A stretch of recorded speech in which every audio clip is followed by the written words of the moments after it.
bom dia. Estamos de volta logo após o Carnaval e hoje a gente vai conversar sobre um tema que vem intrigando o mundo inteiro, o coronavírus. Quem vai conversar com a gente sobre esse assunto é o médico infectologista, Dr. Fernando Chagas, que ele é do Hospital Clementino Fraga, que atendeu o primeiro paciente suspeito de estar infectado aqui na Paraíba, mas já foi descartado. Bom dia, doutor Fernando, tudo bom? Só para a gente começar, como é que está hoje assim, a situação desse paciente e dos familiares? Bom dia a todos, né? Eu sou o Fernando. Olha só, quando a gente recebeu esse paciente, né, ele tinha um quadro pulmonar que parecia ser um tipo de pneumonia, né? Toda doença pulmonar, né, infecciosa, a gente bota pneumonia, né? Então, naquele momento a gente não sabia ainda o que estava acontecendo, mas a gente tinha um dado importante. Um paciente que estava vindo de um país que tinha casos já de circulação do vírus ali, né? Casos de pessoas que apresentaram a doença dentro daquele próprio país sem ter vindo da China. É o que caracteriza a circulação do vírus no local. No caso, o país é a Itália. Era a Itália, isso mesmo, né? Então ele tinha um quadro respiratório e ele tinha esse fator que a gente chama de epidemiológico. Você quando a gente, né? Deixa eu só dar uma interrompida. Quando o senhor diz um quadro respiratório, é o quê? Tem dificuldade de respirar? Ele chegou com a dificuldade de respirar, né? Que a gente chama de dispneia. Ele chegou com um quadro de coriza, que é aquele nariz correndo, chegou com tosse. E tinha a história de ter tido febre ainda lá na Itália, alguns dias antes, 4 dias antes, né? Então, foi quando abriu o quadro de febril lá na Itália, a gente caracteriza a suspeita. Era um quadro respiratório com febre vindo do local, né? Então a gente foi lá, notificou como uma suspeita, só que ele precisou ficar internado por conta do problema respiratório, né? Quando a gente pega o estetoscópio, quando a gente pegou o estetoscópio, colocou no pulmão dele, o que é que a gente verificou? A gente verificou alterações, né, que demonstravam pra gente realmente um problema ali naquele local, no pulmão, que possivelmente relacionado à infecção, só não sabia o que, né? Além disso, ele tinha alterações no exame de imagem. Que exame de imagem? O raio-x de tórax mostravam alterações ali que sugeriam uma pneumonia. Ele ficou internado, né? No dia seguinte a população já estava sabendo, né, da suspeita, teve todo aquele temor porque algo muito novo, as pessoas acabam se assustando. É compreensível, né? E o grande papel que está acontecendo aqui agora é tentar elucidar e tranquilizar essa população. Mas teve um porém, ele também começou a evoluir com alterações renais, que foi o que preocupou também bastante, né? Permaneceu internado no dia seguinte, no subsequente, né? Até que, sim, iniciamos tratamento para pneumonia bacteriana, iniciamos tratamento para uma influenza vírus, que é um vírus perigoso. A gripe, né? A gripe. E uma série de outros sintomas, de medicamentos para os sintomas, a hidratação, ele estava desidratado. E pouco tempo depois ele começou a evoluir com uma melhora clínica importante. Na sexta-feira daquela mesma semana, ele chegou para a gente na terça-noite. Na sexta-feira o quadro já estava estável, extremamente já estável, já tinha melhorado do problema renal, a imagem do pulmão já estava melhor, a ausculta, a alteraçãozinha que a gente ouvia com o estetoscópio também já tinha melhorado um pouco, né? Saiu o resultado, descartando o coronavírus, mostrou um vírus, essa foi interessante, mostrou um vírus que geralmente ele só fica nessa parte superior da via respiratória, chamado rinovírus. Lembra de rinite? É porque ele pega essa região aqui. Mesmo assim, o paciente teve um quadro pulmonar, né? Devido a alterações de exame laboratoriais, o que sugere que aconteceu? Ele teve o resfriado, porém, devido a vários fatores, podia ter sido associado ao clima, imunidade, uma série de outras coisas, ele acabou evoluindo também com uma pneumonia, né? Possivelmente por alguma bactéria, que não tem como identificar qual foi, né? Só sugestões, eu não posso dizer foi tal, não tem como provar isso. Porém, ele realmente respondeu o tratamento com antibiótico e ele saiu muito bem. A gente deu alta para ele no domingo à noite, né? Para ele poder voltar para sua família. 5 dias depois, né? Porque se ele entrou na terça, precisou ainda só sai no domingo. A pessoa sai ainda com antibiótico, né? A gente já tinha suspendido o medicamento para influenza, não era influenza. Saiu ainda com antibiótico para casa, porque por causa do pulmão, né? E saiu muito bem, com as orientações necessárias, e eu acredito que hoje ele está em casa, tranquilo. tranquilo. Enquanto isso, a família ficou de quarentena, não é isso? Ia ficar 14 dias, se eu não me engano. A mãe, não sei, os parentes dele, iam ficar. E aí, logo que soube do resultado, já... O pessoal tranquilizou, pode voltar às suas interações sociais normalmente, né? Porque o resultado é incrível. Eu confesso a você que eu não tinha lido um resultado daquele. Eles pesquisaram vários vírus, inclusive outros tipos de coronavírus. Lembrando, gente, coronavírus é uma família de vírus. Corona vem de coroa. O que é que tem a ver coroa? Coroa de rei? Não. Quando a gente tem menino que desenha o sol, você faz o círculozinho e faz o quê? Aqueles uns raios saindo. Aquilo é a coroa solar. Quando a gente olha no microscópio eletrônico o vírus, parece realmente a coroa solar. Por isso o nome coronavírus. Mas é um vírus muito antigo, é uma família inteira de vírus, que na verdade os médicos já conhecem desde a década de 60. A gente conhecia 4 vírus diferentes que podiam acometer os seres humanos, já que eram vírus que acometiam animais, né? Por exemplo, eu já li uma tese de doutorado de uma doutora Karina lá de São Paulo, né, que ela já fazia estudos com coronavírus em 2015, estudando a presença desses vírus em morcegos lá em São Paulo, que às vezes acometia seres humanos, né? Temos uma colega que trabalha comigo lá no Clementino, que ela trabalha com pacientes imunossuprimidos. Ela já teve casos, ela tratou casos de pacientes com coronavírus, outros tipos, claro, em pacientes com a imunidade acometida, a gente chama de imunossuprimidos, né? Quando foi em 2002, essa que é interessante, surgiu um quadro respiratório, pessoas com doenças no pulmão, né? Quadro respiratório, a gente chama assim, que evoluía muito rápido de uma forma grave, levando à morte, né? Assustou o mundo aquilo ali. Foi na China também, 2002. Foi de 2002 para 2003. 8 mil pessoas pegaram esse problema respiratório, dentre os quais 800, quase foi 790, não lembro o número exato, mas vamos arredondar para 800. Infelizmente evoluíram para a morte, né? Então assustou muito, porque 10% de quem pegava a doença morria. Era uma coisa assustadora, não é verdade? Então a gente deu o nome de SARS. Que danado é isso, né? SARS é um termo que significa Síndrome do Desconforto da Doença Respiratória Aguda. O que é agudo? Que vem de vez e evolui rápido, né? Ficou com o nome de SARS-CoV-1, palavrão, né? S-A-R-S-C-O-V, SARS-CoV-1, né? Ficou ali pela China, aquela região ali, só que ele tinha uma capacidade de transmissão menor, então deu para conter e por ali ficou.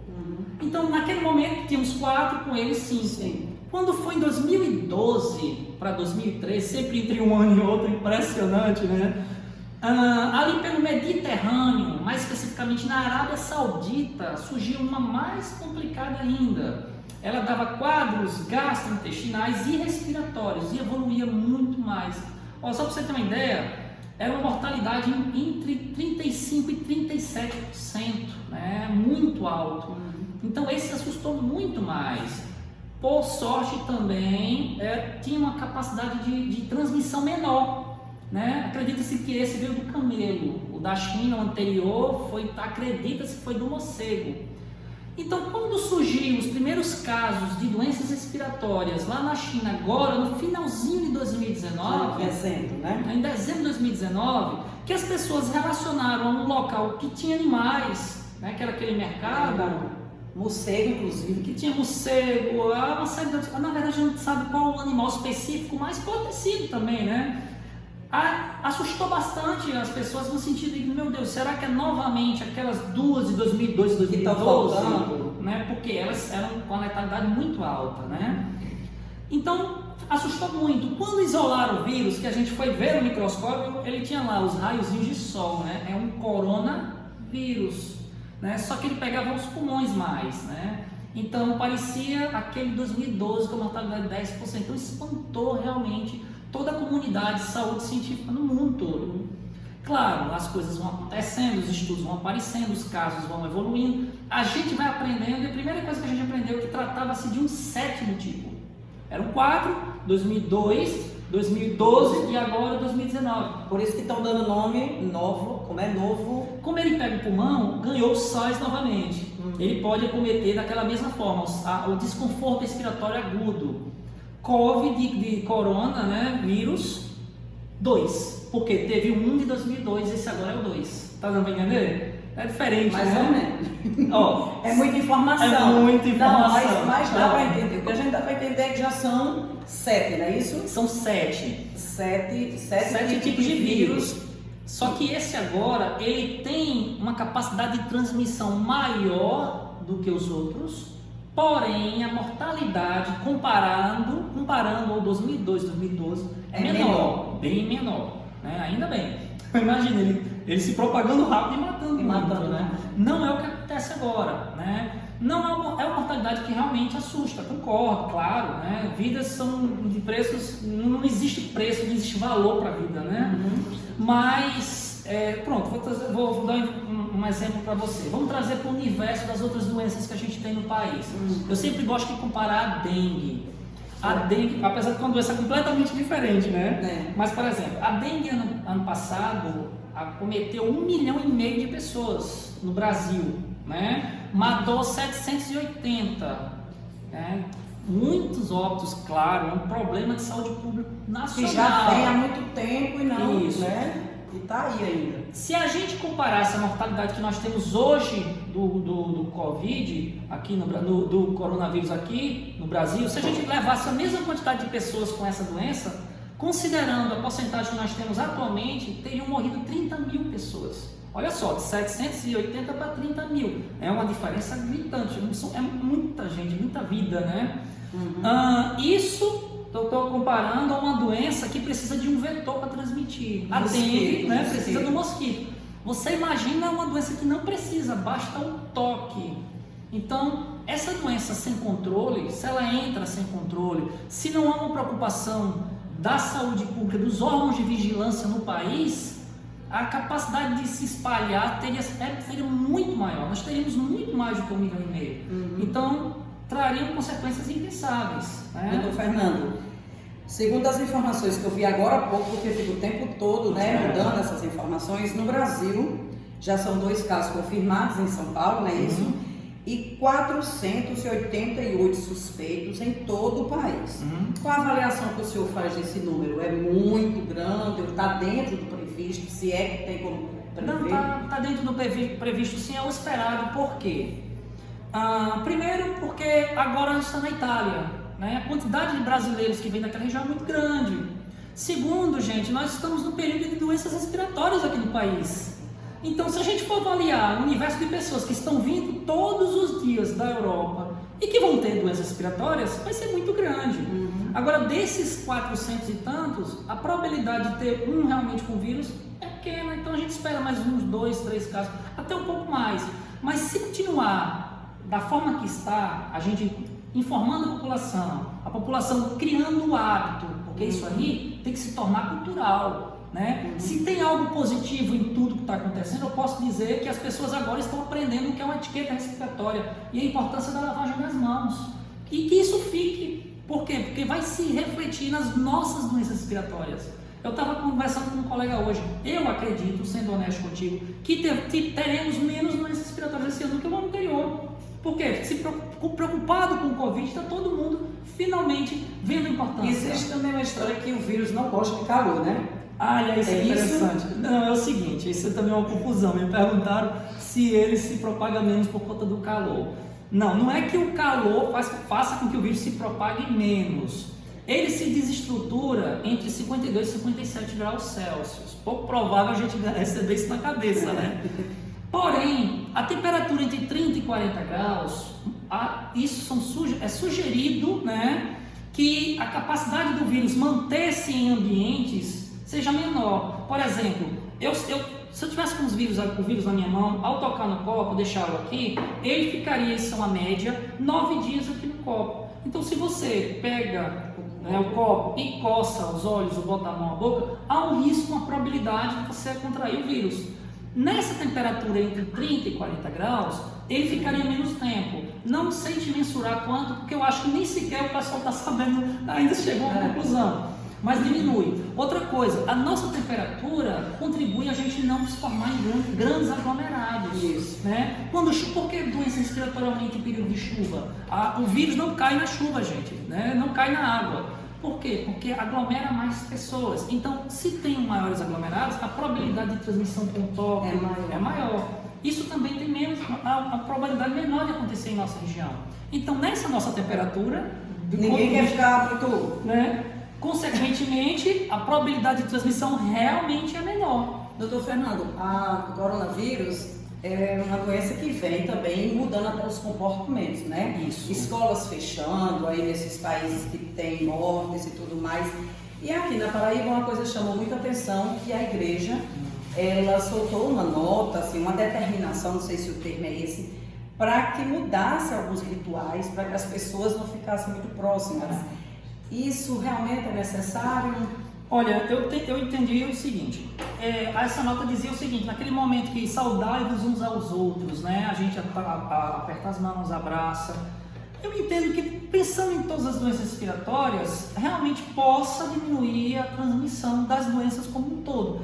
Mas, se a gente for pensar que teremos sempre doenças respiratórias no país, em qualquer país que seja, e que nem sequer temos o vírus circulando aqui, talvez a medida, eu não estou criticando a medida, né? Não é isso, mas talvez cause mais temor do que realmente a diminuição da transmissão. Então, assim, eu entendi que foi uma coisa, aquela orientação de tentar diminuir os riscos. É como se quisesse também uma cooperação, né? Foi muito bem intencionado, não tenho a menor dúvida disso. Porém, há o risco das pessoas ficarem com mais medo. Você imagina, poxa, se até na minha igreja está tendo essa orientação, é porque deve ter uma coisa perigosa aí. E não é bem assim. As pessoas podem ficar tranquilas, né? Podem apertar as mãos, saudai-vos uns aos outros. Se abraçar. Isso. A hóstia também, não botar direto na boca, bota na mão, parece que tem essa determinação também, que de uma certa forma teria uma diminuição dos riscos de transmissão realmente de uma série de doenças. Não é só pulmonar, né? Recebemos uma interação. A Leila está perguntando se o coronavírus é curável e se o idoso pegar o vírus, ele poderia ser curado? Olha, toda a doença respiratória viral, geralmente ela evolui para cura, né? A gente não sabe ainda se a pessoa ficaria com esse material genético do vírus nela, mas isso não teria repercussão nenhuma. Se eu fosse analisar o meu material genético, eu teria DNA e RNA de um caminhão de vírus que eu peguei durante toda a minha vida. Então é curável sim. A maioria das pessoas, quem não morreu, se curou, né? Agora, o que é que acontece com os idosos? Dia 28 de fevereiro foi lançado um estudo agora mostrando que quanto maior, né, a idade da pessoa, maiores os riscos de evoluir para uma forma grave ou até para a morte. Aí os caras dividiram por exemplo, a cada 10 anos. Cada vez que subia 10 anos a partir de 60, aumentava substancialmente. Só para comparar para vocês, as pessoas de 19 a 29 anos teriam um risco de 0,4% de evoluir para uma forma grave. Quando a gente considera entre 70 e 79 anos, sobe para 7,2, 7,4. Você vê como muda, né? Então, não é a questão de evoluir para cura ou não. Quem não morreu vai evoluir para cura, né? Quem não foi a óbito. Porém, quanto maior a idade, maior o risco de evoluir para uma forma grave. Doutor Fernando, a principal forma de se prevenir é lavando as mãos? Uma das grandes armas que nós temos. É a mais barata, é a mais simples. Quais são as outras? Porque é o seguinte, eu estou aqui resfriado, né? Eu estou tossindo, eu vou colocar a mão, evitar que você pegue. Estou preocupado que ninguém aqui pegue. Pronto. Teoricamente, as secreções da boca ficaram na minha mão, né? Então, na hora de ir embora, eu vou dar um tapinha no teu ombro, aperto a mão. De uma certa forma, eu deixei em você. Você vai pegar? Não depende, né? Há um risco agora real de isso acontecer. Basta você coçar os olhos, se tiver vírus ali, passar a mão na boca, né? Ou proliferar, sabe? Tanto por aí, proliferar não, espalhar, né? Uhum. Então, a lavagem das mãos tem esse grande impacto impacto. A gente lavar, retirar, por exemplo, depois de tossir, ter o hábito da lavagem das mãos antes e depois das refeições, no banheiro, né? Você saiu de um transporte coletivo, onde muita gente bota a mão, você estava num ambiente público ou um ambiente que tem uma movimentação muito grande de pessoas, você vê pessoas ali resfriadas, há um risco grande de no toque você pegar. Então, isso é uma arma tremenda e é mais barata, porque é só água e sabão. E no lugar também de tossir assim, usa Pode usar isso, o antebraço, a dobra do cotovelo, né? É mais fácil, interessante depois, claro, não? Uma higienizada, usar um lenço. Então não adianta a pessoa sair comprando máscara, saindo pelo meio da rua com máscara e pra... Olha, a máscara tem um problema. Eu costumo dizer assim, quem tem que usar máscara é quem está doente, né? Para evitar que ele passe à frente. O profissional de saúde que está atendendo, que está ali uma proximidade muito grande com alguém com sintomas, realmente precisa se proteger. Mas você usando máscara na rua, você tem duas coisas que os estudos mostram. Primeiro, você relaxa com as principais formas de prevenção. Você relaxa com lavagem das mãos. Você acredita que não vai pegar porque está com máscara. Primeiro problema. E segundo, gente, a questão coletiva. Você causa pânico nas pessoas. Isso. Você imagina se eu boto uma máscara e vou no shopping. Eu já vi uma pessoa de shopping. Eu já vi na farmácia esses dias. As pessoas ficam com medo, né? Então, assim, gente, não precisa estar comprando, não precisa estar usando máscara de forma alguma. Tem muita gente lucrando com isso. Não precisa, tá bom? Produtos de limpeza matam o coronavírus? Olha, alguns sim, matam sim. Na verdade, não é que matam, servem para higienizar direitinho. Água sanitária? Pode sim, né? O hipoclorito de sódio, né? Isso mata realmente. O álcool, interessante é que seja álcool a 70 nessa concentração, porque ele causa uma desnaturação, Deixa eu explicar uma coisa.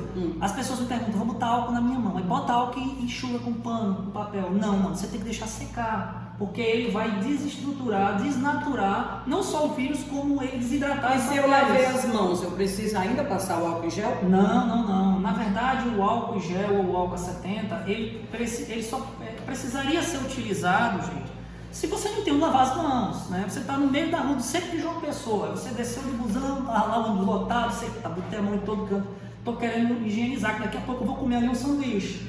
Você não vai procurar uma pia, você imagina, né? Moço, tem uma pia para lavar. Então você pode lançar a mão desse artifício, né? Olha o álcoolzinho aqui, né? O álcool em gel, né? Você tá necessário, né? Tá vendo? Já tá bem prevenido. Você coloca e deixa secar, né? Deixa secar. Não vai limpar, nem passar na roupa. Não. Aí vai agoniar com essa melequeira. Vou aproveitar e passar aqui para ficar cheiroso. Não precisa fazer isso. Olha só, é possível ser infectado mais de uma vez?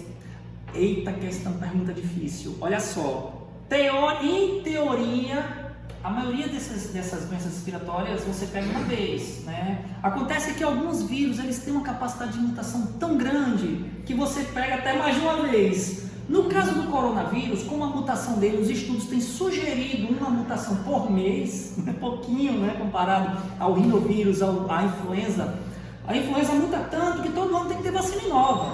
Só que teve um caso, né, de uma pessoa que já pegou 2 vezes. E a gente não sabe se o que fez com que, o que se refletisse nisso. Pegou 2 vezes o coronavírus. É muito azar, né? Ainda está estudando aí. Se realmente era a imunidade dela, que não produziu anticorpos para evitar que ela pegasse novamente, ou se o vírus realmente, a pessoa pode pegar e não cria defesa o suficiente para a pessoa só pegar uma vez. Feito, por exemplo, o sarampo, você só pega uma vez. Tem vacina? Não, assim, está se produzindo. Alguns laboratórios, algumas empresas já divulgou que conseguiu, mas que vai entrar na fase de testes em seres humanos. Aí tem promessas para metade do ano, já vi promessas até para antes, no mês de maio. Mas assim, por enquanto não tem, né? Vitamina D protege? Não, meu Deus, eu tenho visto cada história. Só para vocês terem uma ideia, gente, eu vi uma história de uma família, numa condição social extremamente vulnerável. O cidadão tinha dificuldade de botar o pão na mesa. Só que o temor foi tão grande que o bichinho arrumou dinheiro emprestado para comprar vitamina D, vitamina C, máscara e álcool gel. Não precisa disso, gente. Vitamina D não protege contra o coronavírus. Não existe absolutamente nada na literatura que nem sequer sugira isso. Assim como a vitamina C também. Certo. Como é que eu devo fazer se eu tiver com os sintomas? tossindo? É o seguinte, vamos separar em algumas situações. Primeiro, você tem sintomas gripais com febre e você viajou, você veio de viagem. Se você veio de alguns países que onde está ocorrendo a transmissão lateral entre as pessoas, aí sim você pode se enquadrar como suspeito, né? Um caso suspeito. Aí tem que se avaliar o tempo que você veio de viagem, por onde você passou. Se enquadrar como um caso suspeito, se você estiver bem de saúde, a vigilância vai te dar uma série de recomendações para você ficar em casa. Até ser colhido, claro, vai ser coletado o material, até sair o resultado, isso, o exame, né? A gente chama de coleta orofaríngea, é um suave, porque é um suave, como se fosse um cotonetezinho que a gente passa e joga lá para ver o resultado. Vindo positivo, você ficaria em casa, né, sendo apenas acompanhado, né, que chama isolamento domiciliar. Se esses sintomas piorarem, ou você chegar com sintomas feito o nosso primeiro paciente, né, que precisem ficar internado, aí sim, encaminhado ao Clementino Fraga, onde a gente faz uma avaliação da necessidade de ficar internado e lá a gente fica até Clementino Fraga, que é a nossa referência, né, e o HU é referência para atender crianças. Crianças, exato. Não é isso? Deixa eu só concluir outra parte. Gente, outra parte é o seguinte: se você tem quadro respiratório e você não viajou, gente, isso não é coronavírus, né? Não tem vírus circulando aqui. Então segue o fluxo normal. Se você está com uma tosse, é gripe, assim. Pode ser um resfriadozinho, não é uma gripe. Se forem sintomas muito intensos, aí sim é interessante você ter uma avaliação médica. Procure as unidades de atendimento que você já sempre procurou, sem problema nenhum. Se são quadros muito leves, você pode ficar em casa, né? É interessante não trabalhar, é interessante não estar em grandes aglomerados, não estar em colégio, para não propagar. As doenças respiratórias, por mais inocentes que elas podem parecer, elas podem evoluir para formas graves. Independente de ser coronavírus, né? Crianças ou adultos, quem é que corre mais risco? As crianças, elas têm quase não tem casos de registro de crianças sintomáticas. A gente não sabe se elas pegam o vírus e ficam sem sintomas. A gente não sabe se elas vão estar transmitindo, é muito novo ainda, né? Agora, adulto, realmente, quanto mais alta a idade, maior a probabilidade de evoluir com forma grave. Lembrando, pessoas com asma, tá? Pessoas com diabetes mellitus, portadores do vírus de HIV, pessoas com doenças autoimunes, pessoas que têm a imunidade com doença comprometida, essas pessoas têm um risco maior, então precisam se proteger mais. Animais de estimação, eles podem transmitir? Eita, pergunta difícil, sabe por quê? Nas outras, lembra que a gente falou 2002, 2003, 2012, né? Naquelas situações lá, foi identificado em gatos, né? Eu não lembro, eu confesso que eu não lembro ter visto em cachorros, mas eu cheguei a ver estudos mostrando em animais, em gatos. No que está acontecendo agora, no Covid, a gente não está vendo, não tem registros, pelo menos eu não tenho ciência disso, de animais de estimação serem acometidos. De toda forma, como é muito novo, no caso de alguém com suspeita, deixa o animalzinho com outra pessoa tomando conta, evita um contato mais próximo do animalzinho para proteger o animalzinho também. E o próprio animalzinho não ser, se realmente ele pudesse ser acometido, ele também não ser um vetor, né, de transmissão. Mas assim, sendo honesto contigo, eu acredito que não. Eu acredito que o gatinho, o nosso petzinho está protegido. Doutor Fernando, qual é a orientação que o senhor dá para as pessoas que têm viagens marcadas para esses países que tem China e outros países com registro da doença? Olha, a gente classifica, existem 3 níveis de classificação dos países. O nível 1 são todos os países que estão com casos, por exemplo, o Brasil, mas que não tem comprovação ainda de transmissão entre pessoas dentro do país, que é o caso do Brasil, ou que tem muito pouco caso ainda, né? Esse nível 1 não tem problema, viagem numa boa.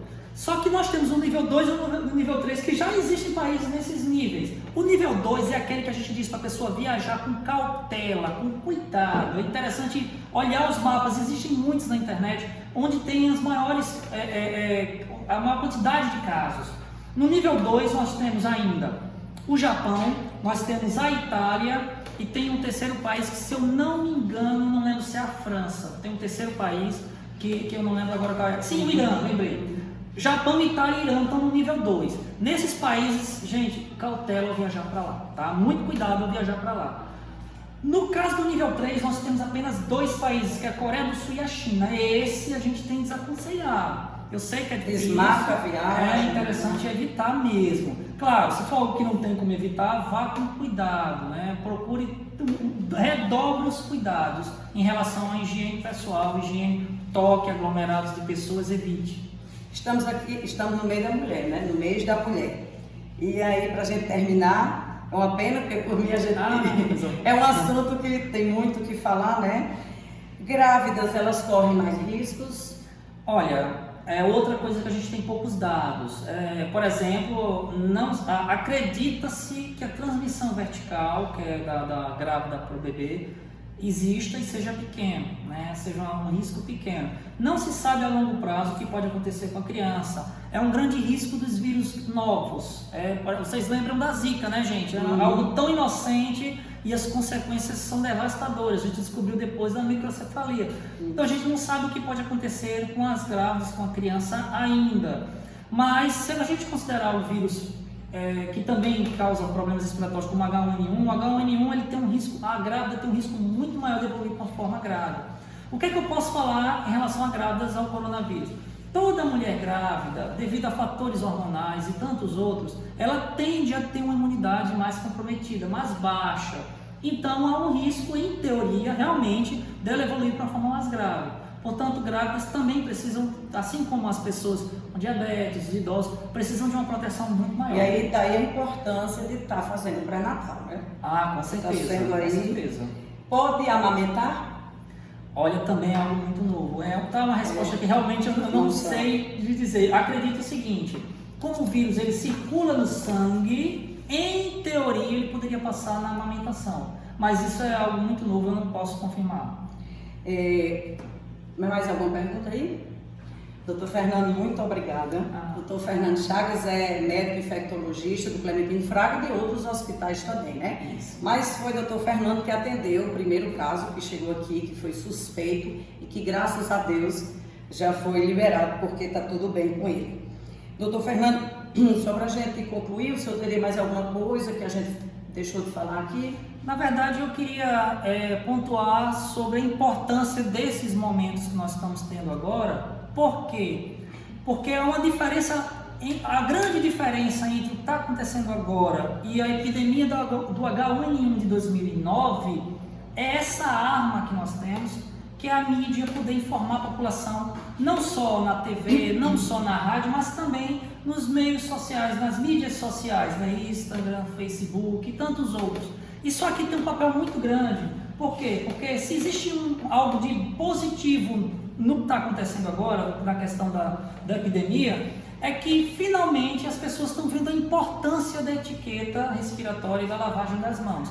Então a grande arma da gente é exatamente essa, né? Eu fico muito grato à oportunidade da gente poder levar essas informações até todos vocês que estão assistindo agora. E também ficar alerta às fake news, né? Isso, as informações que terminam deixando todo mundo desesperado sem a menor necessidade, né? E é isso aí.